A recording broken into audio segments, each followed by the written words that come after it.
Welcome back. I'm Alfred Lambremont Webre, and today we have our distinguished guest, independent scientist Leuren Moret, who's coming to us from Berkeley, California. Welcome, Leuren. Thank you very much, and I'm very happy to be doing another interview with you, Alfred, and I'm sure the audience is too. Yes, and I just wanted to mention to the audience that we do have the audio on the highest level possible, and as usual, we do have interference. So if you will just bear with us and perhaps turn your speakers up as much as possible, that would be, you'll get the best reception and enjoyment of this program. Thank you. Leuren, I know that you and I have been speaking and have been very concerned about both the developments in the United States in terms of the operation known as Jade Helm 15, but also the bigger picture, both in the US and in the world. And so could you begin to update us on how you see this in the US now, which seems in the Jade Helm era to really be consolidating and unifying many domestic, you can almost call them domestic pacification programs? Well, basically, it is. It's a smaller piece connected to the soldiers and the equipment they're bringing back from Iraq and Afghanistan, and I have talked to Major Doug Rocky, who I worked extensively with on the depleted uranium issue, and he has very close contacts with people in the Pentagon and high-level people who give him information every day. And I asked him about Jade Helm, and he said, "Oh, one of my friends is a trainer for the people participating, the soldiers participating in Jade Helm, and police and so forth." And he said they've been doing these exercises around the U.S. It was formerly on the East Coast and in the southern states. And he said they've been doing them for a number of years, actually probably since Vietnam. And what I'm seeing are different small projects or past projects like FEMA, MK Ultra, the Phoenix program from Vietnam, which became our FEMA, and COINTELPRO, things like that. Even computer software applications and new programs that I read about in Wired magazine are part of this rollout of all these smaller pieces of a big program that no one was aware of. And so these were just little pieces of the puzzle that no one paid very much attention to. But when I saw in Wired magazine a program called Memory Box, and the article in Wired magazine was explaining how they were able to download a person's entire memory from their brain and load it on a chip. And I just couldn't believe it. But I remember the horrific nuclear weapons related experiments, radiation experiments all through the Cold War, where they went up to Canada and they erased the memories of young teenagers and young adult people. And, you know, some of them are still lying in a bed and don't even know who they are. And this is decades later. So these mind control experiments that were part of MK Ultra were about controlling the minds and the physical presence and functions and everything of a human body. Of course, they started with animal studies at UC Davis in the monkey colony, among other places. And The Soviets were also involved in this. In fact, it sort of came from them in the 30s and the 20s. And actually, HAARP was developed during the Cold War secretly with the Soviet Union, and this is all part of what Jade Helm is part of. And basically, when I was at Livermore Lab in 1989 as a staff scientist, my lab partner said to me one day, "Oh, there are two Soviet KGB generals here today." And I said, "This is the middle of the Cold War and they're the enemy. Come on, what are they doing here in the most protected facility in the United States besides Los Alamos nuclear weapons lab?" And he said, "Oh, they're transferring the technologies of political control from the Soviet Union to the U.S. government. And they're doing it here through the Livermore Lab, nuclear weapons lab." So I was really shocked, and I said, "Well, why are they doing that?" Because I couldn't imagine how that would be something Americans wanted. And he said, "Well, they're flipping the United States and turning it into the Soviet Union, and they're flipping the Soviet Union or Russia and turning it into the United States." And you see, that's what this whole geopolitical dance is about now, which, if you go down to finer levels, it involves Jade Helm and gang stalking and many other activities that are being rolled out. In Russia, they are being rolled up, and in the Western economy countries, Japan, North America, and Europe, and they're being rolled down. In fact, they're being kicked into a garbage can, and this is after they're completely stripped of every speck of anything that's worth anything. And this has been going on for centuries, for decades, for millennia. These are just old methods of stealing the wealth of every generation. And it's now, after 40,000 years, concentrated in certain bloodlines that at the top of the Jesuits now, they run the world. And these are ancient Iranian bloodlines that have ruled the world for over 3,000 years. So we're dealing with the future here, which is frightening as an American to watch this being rolled out in California. And that has to be, the West Coast has to be the leading edge.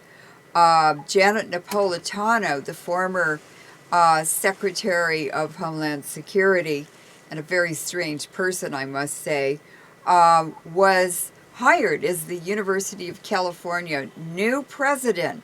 Now, why would you go and hire someone who's basically represents the Jesuit Gestapo and the overthrow and suppression of the American people, and hire that person to run the University of California?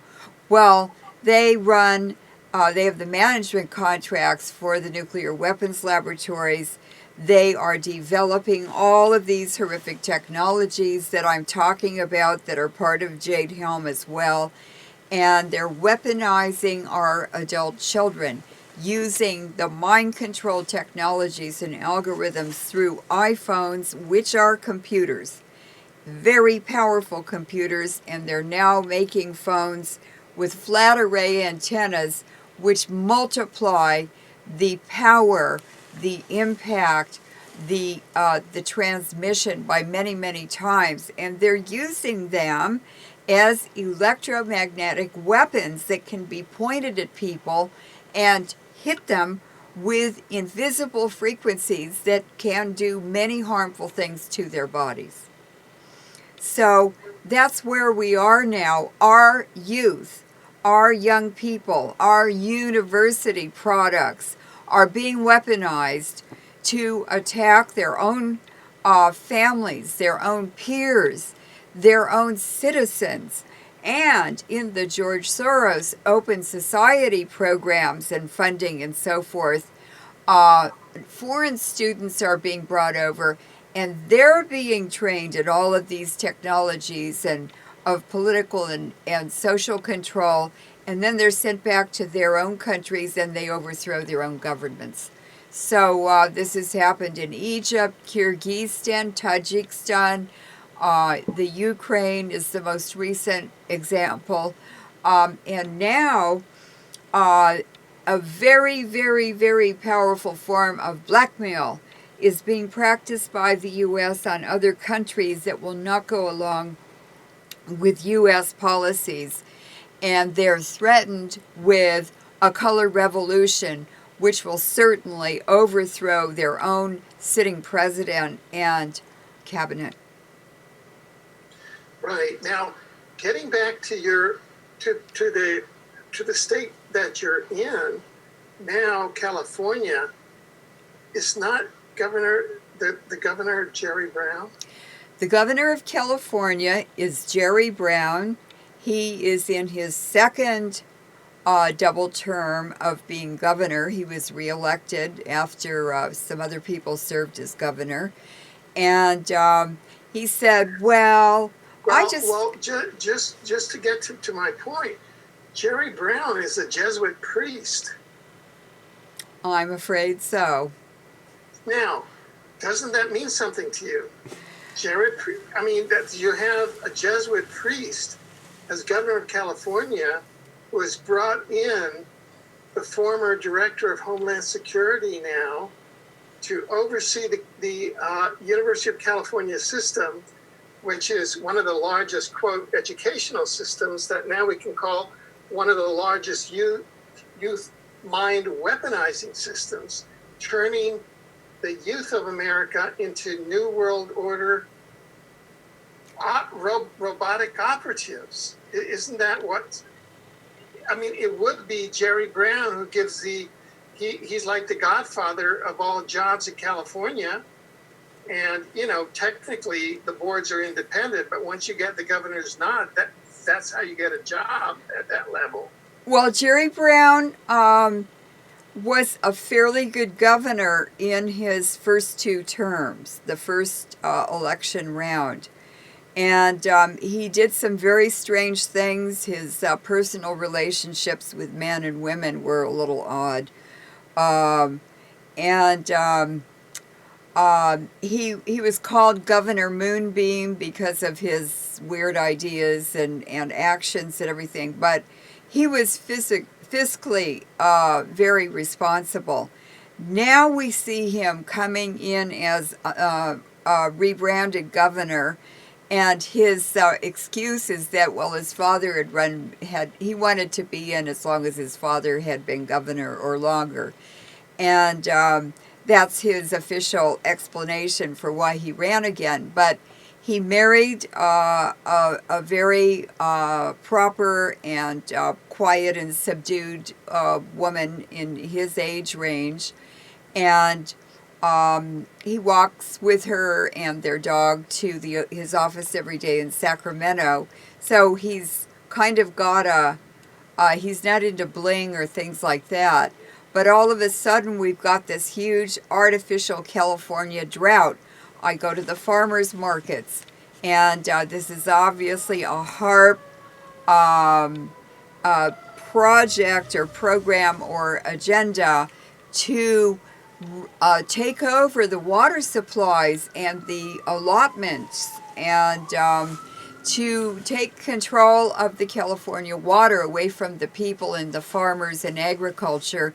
And so they will use it as a weapon to put farmers out of business and do land grabs where they want the property, they want the land. And of course the Rothschilds and these Iranian Jesuits at the top are controlling all of this. And they've already taken over the Napa and Sonoma counties, where the finest vineyards in the United States are located north of San Francisco. So Jerry Brown is going to be a HAARP governor too. He's already declared a drought. We've actually been above normal rainfall in California for 12 years. We have a surplus of water, and it's being hidden. It's being pumped into the underground reservoirs, natural reservoirs, and hidden from people. And also, I suspect that that agro corporations like Cargill and Monsanto and these Archer Daniel, Midland, and these, a lot of these are Jesuit or owned or Jesuit linked, and which means they're probably owned too. And so we're going to see more and more GMO. Another thing that's happening is they are growing California almonds. They're just the finest in the world, and different kinds of fruit. And these are being exported to India and China for the expanding middle class, and poorer quality fruits and vegetables and food are being brought into California for the Californians to eat. So we see huge changes in the food supply, food choices, food quality.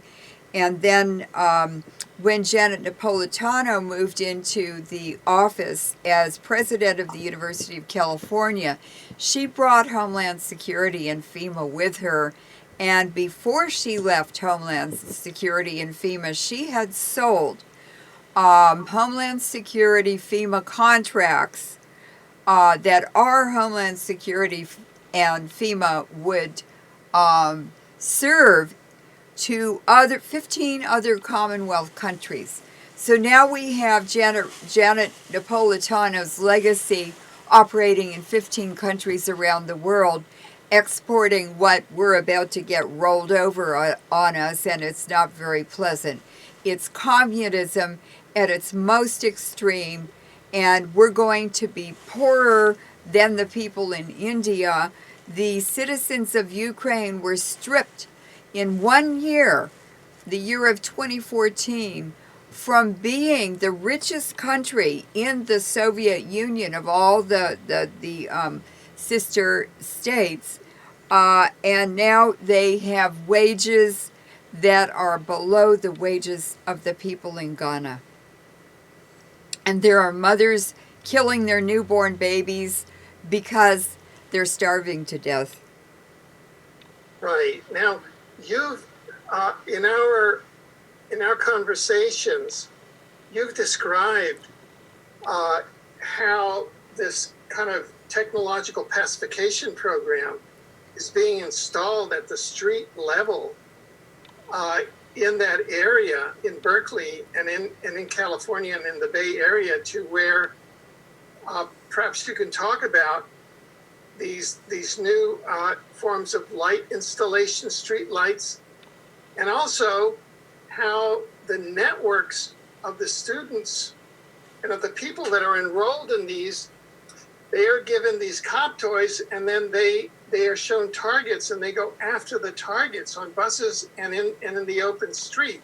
And so that's what's happening now, is open civil war between kind of the cadres of the New World Order and just ordinary folk.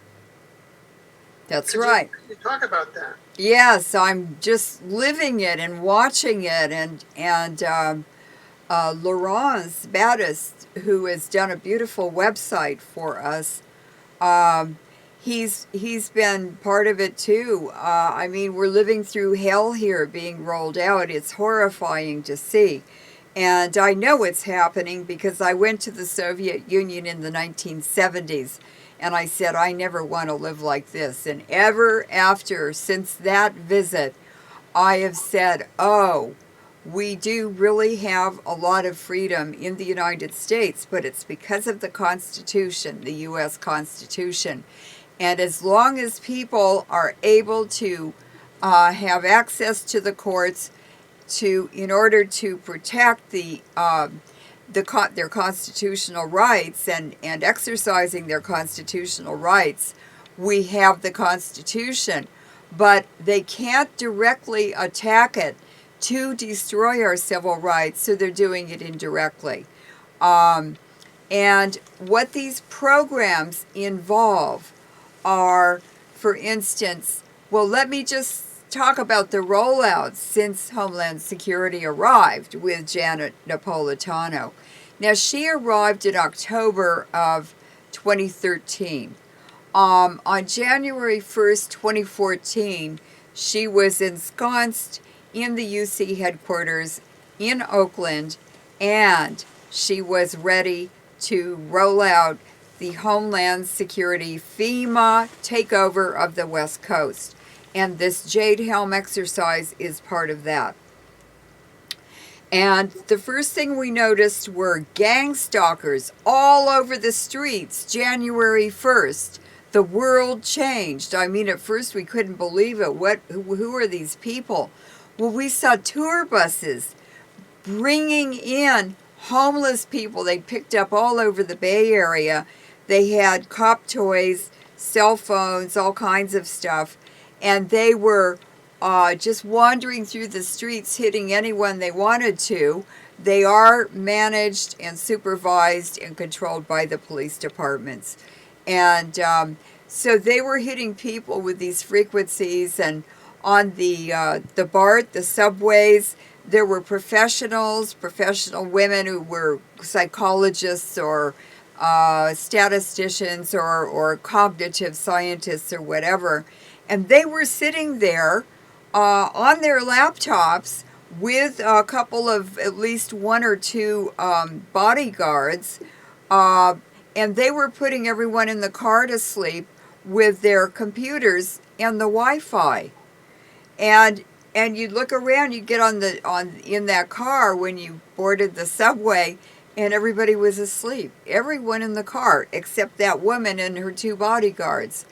And really strange things. You'd be on the platform, and all of a sudden there'd be people on either side of you, and they've got their cell phones pointed at you, and you've got suddenly a horrible backache, or you've got a Charlie horse in your leg and you can't walk, or your toes are cramping, or you feel lightheaded, and I've even seen them knocking people over and just crashing them into the sidewalk or the platform of the subway station. I've seen that a lot. And these toys are not toys. They were turned over by the U.S. military in 1993 at a secret meeting, a classified meeting at Johns Hopkins University. And this was written up in the Wall Street Journal where I read about it, and there were 5,000 businessmen there to get contracts to manufacture all these cop toys that were from foreign wars, and the Pentagon was turning them over to the police around the United States, law enforcement in the U.S. So since the 1990s, early 1990s, they've had these cop toys, and they've been using them and practicing them, and these are part of Jade Helm also. And in the Wall Street Journal article, it said, oh, and the cops can just point a microwave at a car with these new toys, and they could just bake people in the car like a baked potato. In other words, kill them. They said they can give them heart attacks from a mile away. Well, it's further than a mile away now because it's all linked up to the cell phone antennas, TV antennas, to cable, to all of the Wi-Fi service operatives, to the lights on the streets. They've put new street lights on. They brought these over in boatloads from China. And they have flat array antennas, which the Navy developed in the 1970s.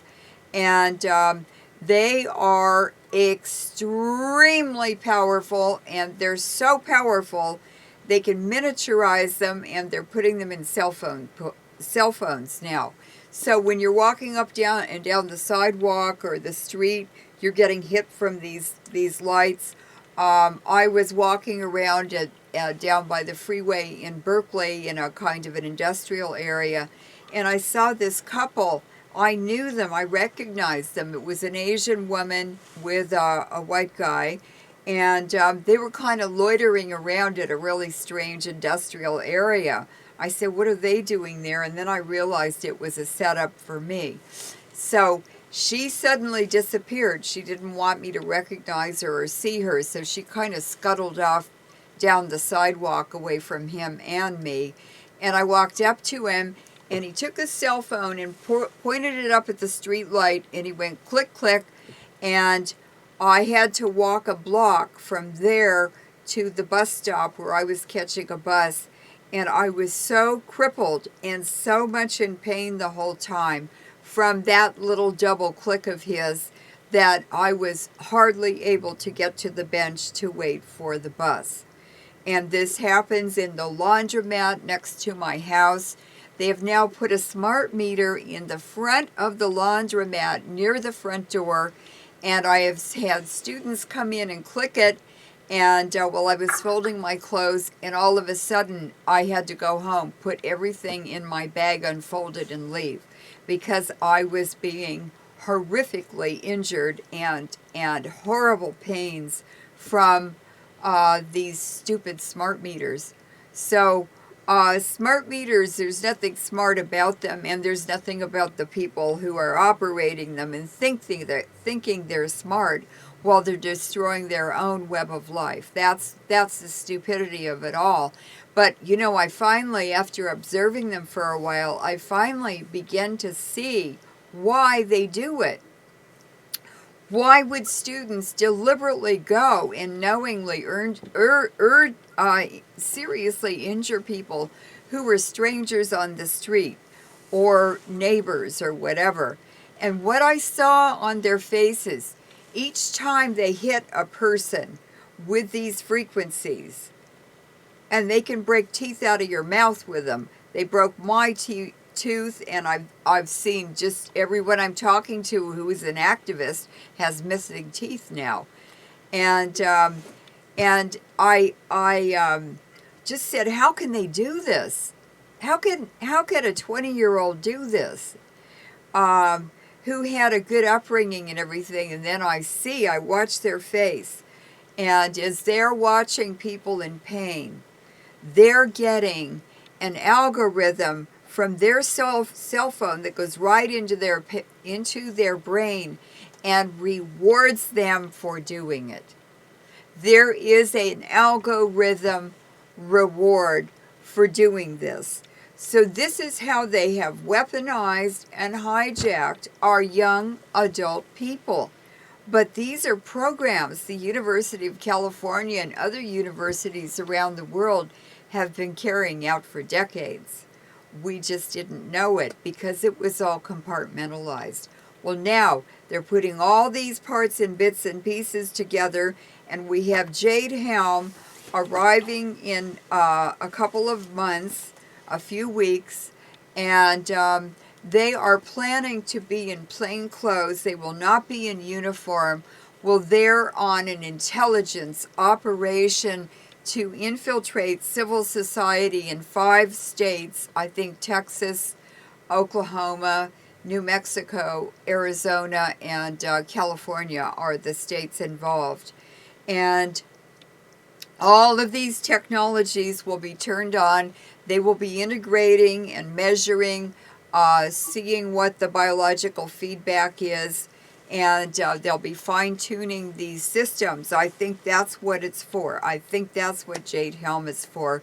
And to establish snitches, brown shirts, collaborators, cooperators, wherever they can, so that there's a whole secret network we can't see, but they're people we know and we live around and we interact with, and it includes shopkeepers and taxi drivers and bus drivers. Everybody's involved. Grocery stores, and the stores. Most of the shops are so weaponized now with Wi-Fi that they can just torture anyone they want to and target them as they go about their normal business. Right, right. So that the whole surface paradigm of, quote, protecting America from foreign invasion is actually turned around, because this is where the citizens themselves are made war on by the government, which has co-opted targeted portions of the citizenry and made them fellow travelers, made them collaborators.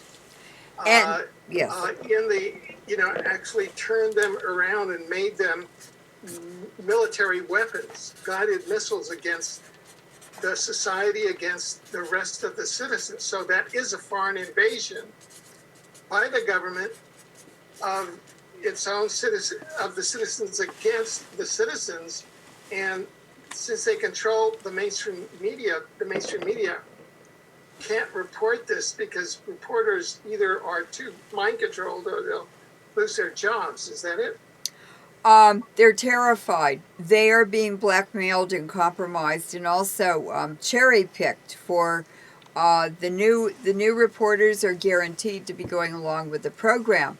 Now, what they're really attacking at the very bottom of it is they're tampering with our free will and our spirituality, because free will and spirituality are more powerful than any army. It doesn't matter how many nuclear weapons they have, or how many exotic weapons they have, or how many soldiers they have dressed up like penguins with 150 pounds of equipment on them.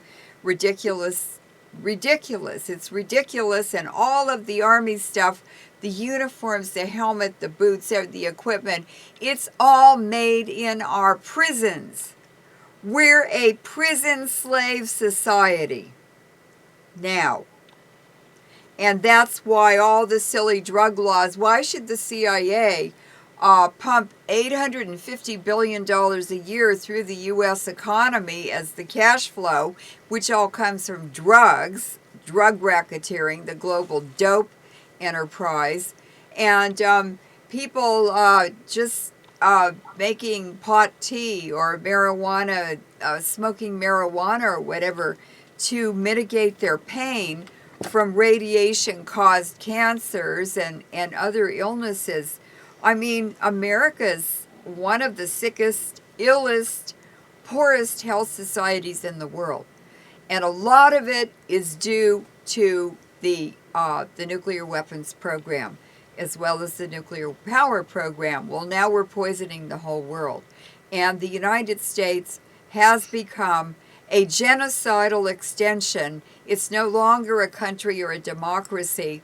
It's a genocidal extension and the Zionist application of the top Jesuits. Right.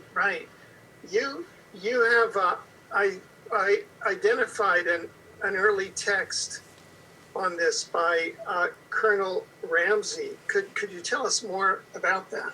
This is a fantastic book. And if you want to read it online, we have it on our website, LeurenMoret.info. And my name is spelled LEUREN.info.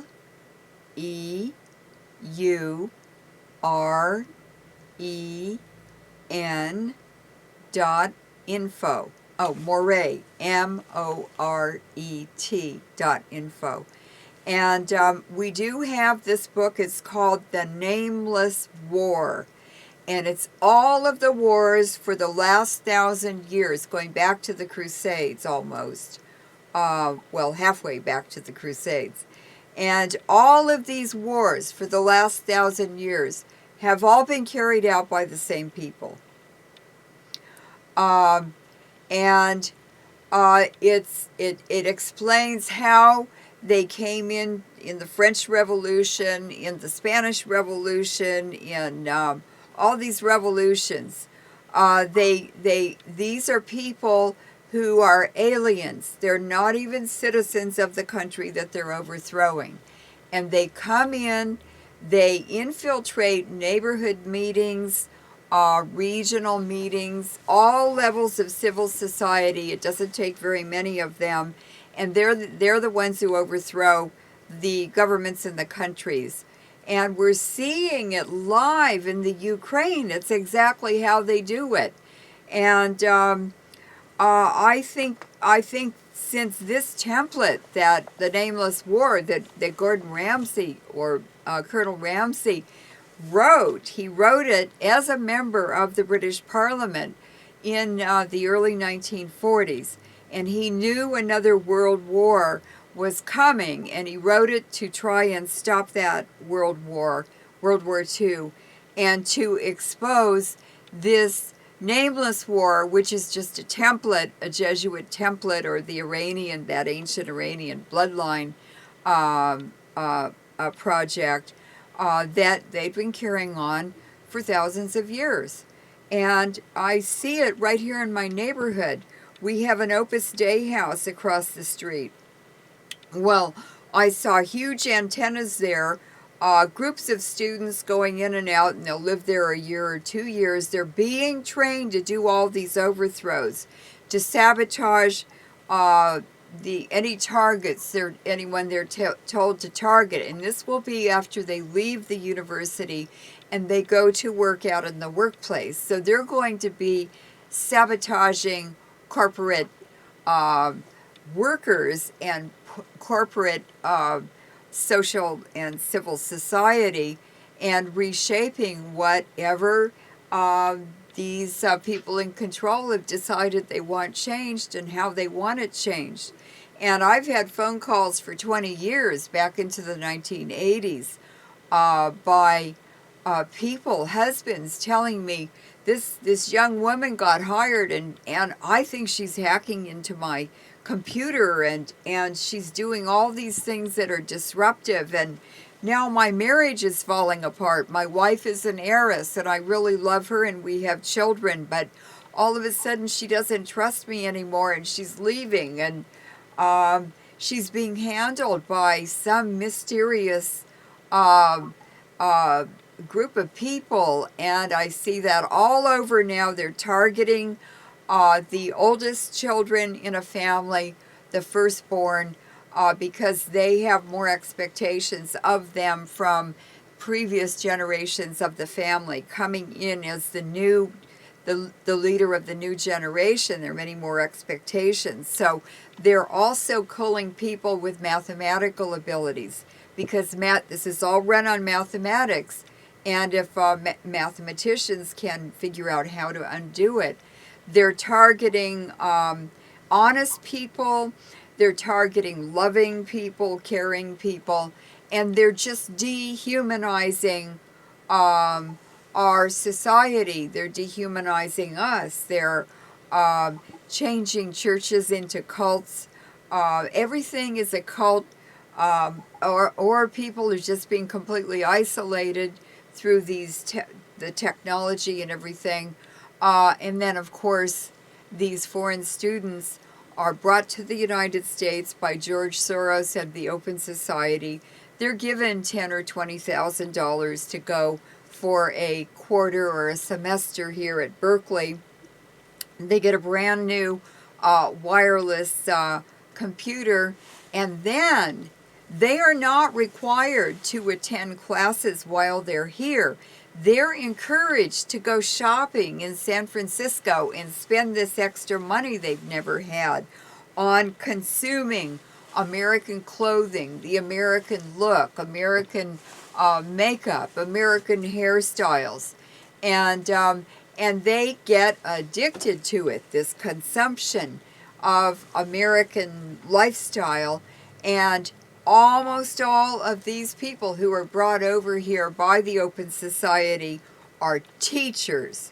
So they're going back to Kazakhstan or Tajikistan or Azerbaijan or Turkmenistan or wherever they're from, Egypt or Kuwait or whatever.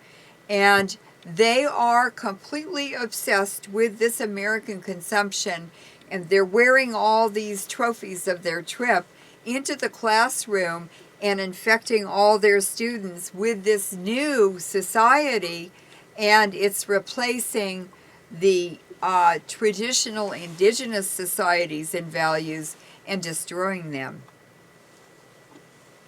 Right. And you were talking about that in Berkeley now, the students are actually getting training on how to not only subvert foreign governments, but how to subvert the American government. Could Well, you yes. talk about that? Yes, since about 2000, I've been living in Berkeley 20 years, almost 15. But since 2000, I've been able to observe a slow development and recognition that the University of California has cell houses on every block, and so do the police.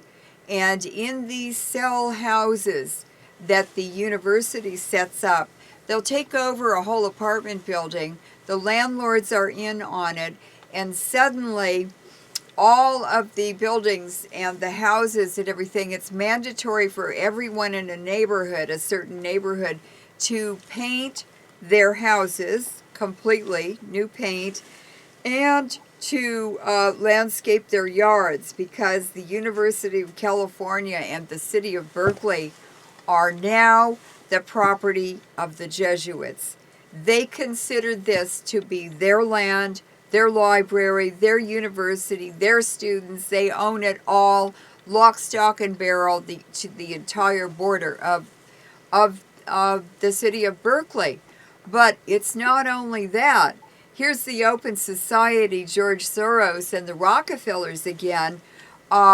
The Rockefeller Foundation, because the Soros works for the Rockefellers also, but the Rockefellers have put up a list on their foundation website with 100 cities named on it, and it said these are the special natural hazard proof cities now of the world. And what they are the New World Order cities. They're all set up with Wi-Fi, with EMF, with transmitters, with antennas everywhere, and no one can enter these areas without being attacked with frequencies. They can destroy your car, they can give you a heart attack, they can do anything they want to. They can use mind control and have you drive right into a tree and kill yourself and your family. Because I've seen this happening in parking lots and staged crashes. They're very, very controlled. They're controlled by computers. And it's pretty weird what's happening, but this is the New World Order plan. And thank God Putin said it will never work. They're going to hurt a lot of people. It's a horrendous project, but it will never work. And for someone like Putin, who was in the KGB through the Cold War and who has now been president and prime minister of Russia, he's now the president again. It's pretty interesting for him to say that, because I do trust what he says in terms of in that respect, because he's fighting it. And he does not believe in a unipolar world. He believes in a multipolar world. And he set up a new international bank, the BRICS Bank, to counter the IMF and the World Bank. It's a new system, and the member founding countries put the money in to start this bank, and it will be for redevelopment in their own countries with money that they contributed and they pooled. It's like a Chinese association. And so in a Chinese association, people will go to a new country and they work in restaurants and they sleep under the back steps until they have enough money saved. They put it into the Chinese association. And then they're able to borrow enough money in that pool of money, shared money, to start a business. They pay that back, and then other members take that money and they start businesses, and the whole community comes up like that. And that's exactly what President Xi of China and President Putin of Russia are carrying out now. They have created two huge new regional trading blocs. Putin started the Eurasian trading bloc, which includes Russia and other countries, part of Europe. And China has started the Asian trading bloc, which includes South Korea and other Asian countries. And now these can collaborate, and they will all be part of BRICS Bank. And the currency, the ruble, is completely, in the Russian economy, the ruble is completely backed by gold. And in the BRICS Bank, gold will be part of the currency because Asians don't trust paper money, and they will be preferring, and also Middle Easterners, gold, actual gold transfers. Right, right. Now, just to ask you, what do you do yourself, and what do you suggest that Americans who are now facing Jade Helm and the sort of the pacification, to use the word that, Vietnam was the subject of the Phoenix program, which is a pacification program, and it looks like there's one in Berkeley where the government is coming in and they're pacifying the community by having turning half of the community into government operatives. That's what they're doing. Or And with the rest of the population. How does one live down there?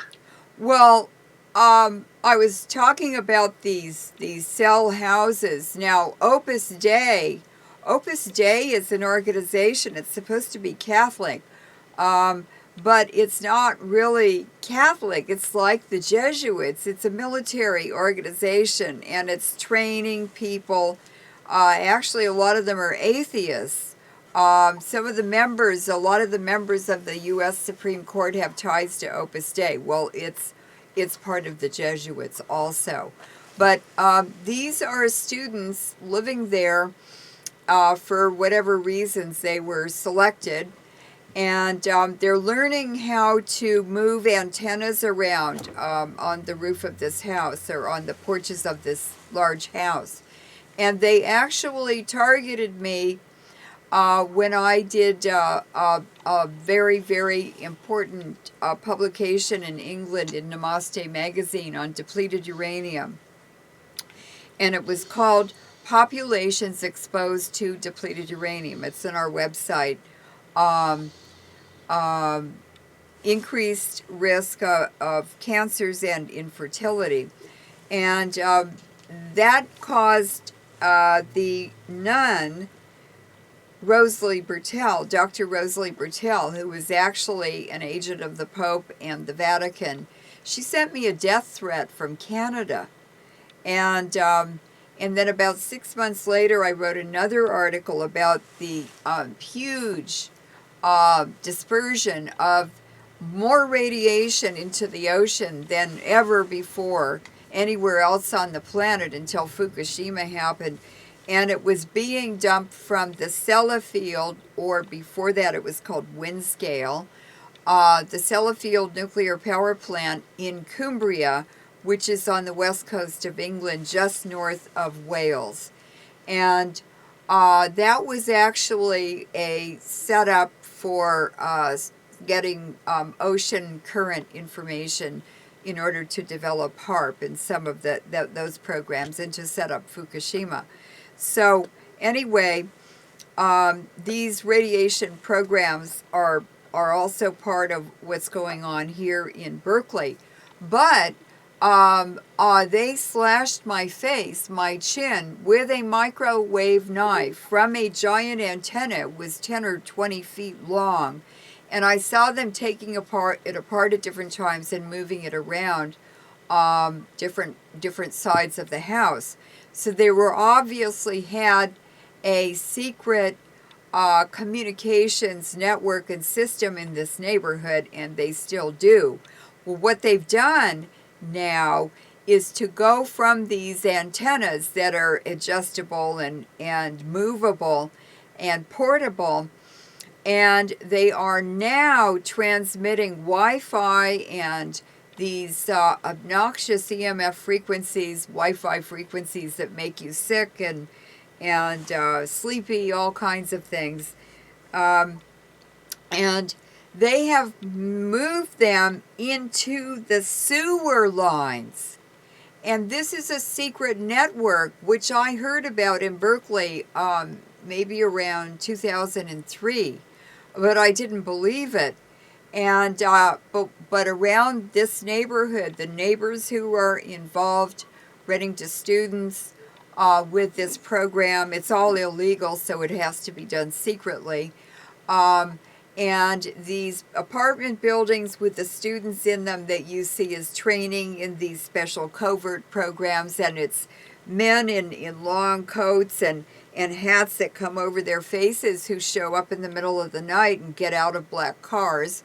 And they go into these various buildings in the middle of the dead of night. They also have day meetings, but I don't see them attending those once or twice. Usually it's lower level people, supervisors and so forth, who come and go to the physical apartments where the students are doing this. I've also seen Berkeley policemen undercover or in plain clothes going in and out of Opus Dei on a weekly basis. And they are afraid of me. They don't want to be around me with a dog. They don't want to get near any dogs. They're breaking into people's houses. And this is the kind of stuff that our taxes are paying for. And there's no one to make any accountability because it's all an inside thing. It's all been set up. I mean, look how they've Swiss cheesed the U.S. government. You go to the drivers, the Division of Motor Vehicles, the DMV, in the state now, any office, there's a 5 or 6 hour wait. You can't even do anything. You call up a courthouse. Well, their hours have been reduced. They're working half time now. And on some days they're not open at all. And they were already bursting with lawsuits and cases and family issues and juvenile court. They didn't have enough courtrooms or judges or lawyers before they reduced the hours. And now I just went to the law library. I get gang stalked by UC operatives every time I'm there. And the law library, a huge law library across from the Oakland courthouse, and they're in danger of being shut down because the money to support the law library, which serves the public as well as the lawyers and the whole judicial system, they were supporting it through the fees that are paid by people filing lawsuits. Well, there's so many fewer lawsuits now because there isn't time for it or money for it or whatever. They're not getting the government support to file the lawsuits or help or anything. And so they're talking about closing the public law library. I just can't believe it. I just can't believe it. They're shutting down everything and we're going into the dark ages. They're cutting the libraries. We're going to be living in the United States in worse slavery and submission than in the Soviet Union during the Cold War. And there are 2 KGB Soviet generals at Homeland Security running it now. They're setting up the ID cards. They're setting up the technologies of political control, all this EMF stuff. And Jade Helm is just a part of all of this. Right, and you say all this fits into Jade Helm and the overthrow of the U.S. government. It's not only that. Of the U.S. Constitution. Yes, and it's not only that. Chabad House, which I call Mossad House, is also right here in this, within half a block. There's a cafe where they all hang out. There are apartment buildings. There are apartments with police operatives. These are people who work directly for the police. And they're all sandwiched in with the students. They come out and they help the UC people unload these antennas that are hidden in containers on top of cars. The whole containers removed and carried into the house. At least 5 houses around me, including the one I'm living in the last year and a half, they've had the whole foundation and one whole corner of the house, of every one of these houses, excavated. They had transmission, ground wave transmitters, and other kinds of transmitters installed underground, attached to the foundation of the house, and they are transmitting ground waves all night long that affect anyone they want to target in this neighborhood. And then they're all connected with a whole physical network so that they can multi-vector a target from every direction. They were targeting the youngest member of the Japanese parliament. He came here to stay, and he got engaged because of me. I sat and talked to him and his fiancée, who's a friend of mine from my Japanese time, into getting married, getting engaged. And the whole time they were here, they couldn't sleep. They were targeted with the CMF. There were old ratty bums with sores, festering sores all over their faces, following them around whenever we went out of the house or just sitting outside the door. So this has been going on in Berkeley for a long time, and these are some more of the parts of the pieces of this bigger project, a takeover of the United States and reduction of the quality of life in the United States to a point where there will be no ownership of anything. No one will be allowed to own anything. No ownership. And already the offshore ship has been put out in international waters. It was worked on. It's an old Maersk ship with a solid steel hull. It was stripped and then refitted, a warehouse built on the upper deck and loaded with servers. And about a year ago, about the springtime of 2014, that ship disappeared, and all of a sudden everything started being integrated, all the wireless stuff and antennas and cell phones, and all this targeting got much more intense because that ship was out in international waters, and everything that has anything to do with smart meters is transmitted to that ship 200 miles offshore, where it's not violating the Constitution because this is unconstitutional. And it's uploaded from those servers onto the Inmarsat satellites, and it's transmitted to the Cameroons to a geostationary satellite, which has all the Homeland Security information. All the information from these smart meters is going there every second. Every second. And then it's streamed to the headquarters of Inmarsat in England. Now, the Inmarsat was started as a radio company in Holland, and the Dutch military needed something to run a satellite system with, so they bought this radio company, and it eventually evolved into Inmarsat. So here we see that telltale fingerprint again of the Dutch. The Dutch were involved in MH17, the plane that crashed in the Ukraine. It was shot down by Ukrainian government troops with a Buk missile, and that has just come out now in a special book or a special article written in a British newspaper, and it's been confirmed that it was shot down with a Buk M1 missile, which is only manufactured in the Ukraine. They modified a Soviet system, but the Ukraine is the only one who has the M1s, and the Ukrainian government troops are the only ones who have that M1 missile. The militia or the separatists did not have that.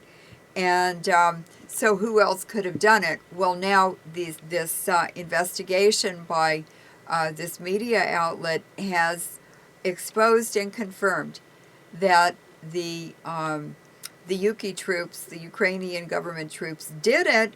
And quite recently, in the Debaltsevo cauldron in February of 2015, when 10,000 Ukrainian troops were killed in 2 days because they refused to leave the area they'd been occupying for a year, and they were completely surrounded and out of ammunition and food.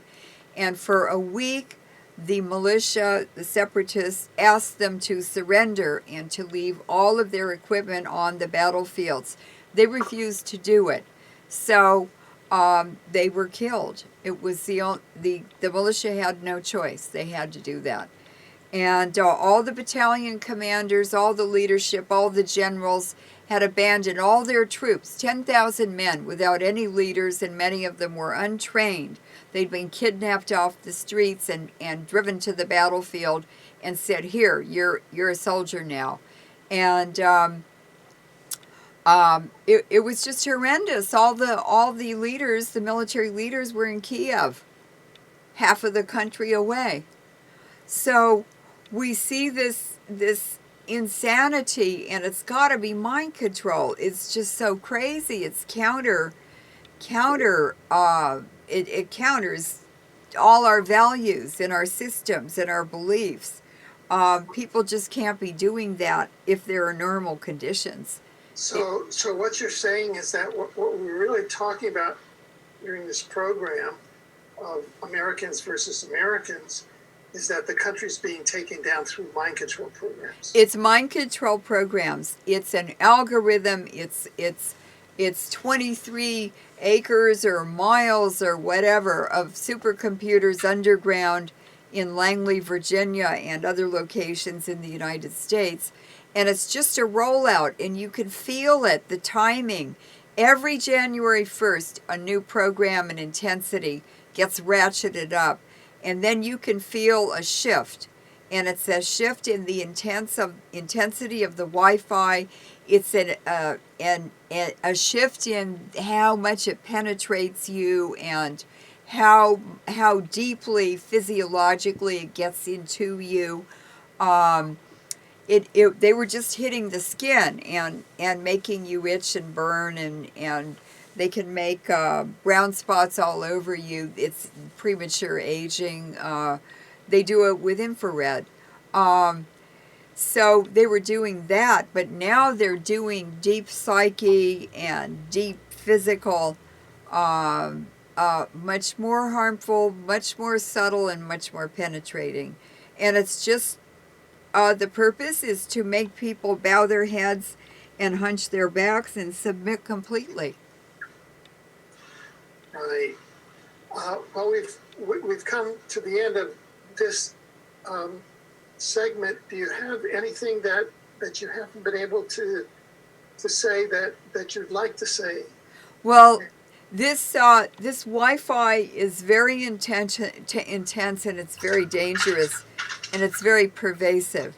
But the people who refuse to submit to it, who refuse to be controlled by it, you can fight it, and when they can't play their game with you, they walk away. They want easy meat. They want easy victims. They want easy manipulation. And I want to tell you something, they're not very smart. These are dumb people with character defects. They've been injured mentally from the nuclear bomb testing. These are not the best of society. These are the bottom of society. These are the people who can't make it. And they're suddenly getting prestige. They're giving them free cars, computers. Some of them are homeless. They end up with apartments. They are rewarded in ways that are meaningful to them. I have noticed that the quality of the gang stalkers has improved as the homeless people who were out in the rain in the wintertime, which this radioactive rain and the chemtrails came with Janet Napolitano. We have 6 layers of airplanes almost every day at different altitudes chemtrailing the Bay Area.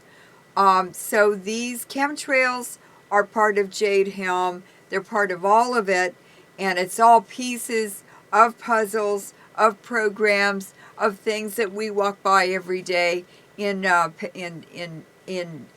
times past, and didn't realize that all these pieces would be put together, and suddenly there's this gigantic grizzly bear in the living room, and we don't have a gun or anything.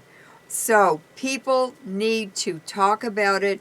They need to share the information and increase awareness of their neighbors and their family members. If people are not ready for it, that's all right. But just tell them about it and tell them where the information is. And when they're ready, they will go and find it, and they'll be better researchers than even we are. So it's empowering. It's nothing to be afraid of.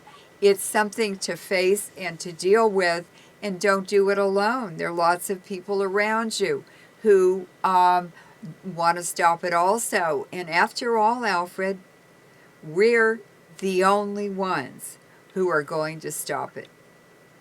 And if That's right. We're the ones that we've been waiting for. Yeah, that's right. We the people. Yeah, we the people. And so a lot of people are going to get very hurt. A lot of people are dying. A lot of people are dead. Many people have been assassinated. The United States has a very, very, very bloody domestic history. So don't ever think this is a democracy. It's not. But we have had a constitution, and people who exercise their constitutional rights were successful going through the courts. It's the free speech movement in the 1960s that woke everyone up. And those were a bunch of hippies. And look how they changed things. Very, very good. Well, we really want to thank you for your work and for taking this time out to come and to update us. And we look forward to your coming on again in the future. Thank to you. Update us as events develop. Thank you, Leuren. Thank you. And just remember, love is the answer. Yes, yes, indeed. Thank you. Thank you.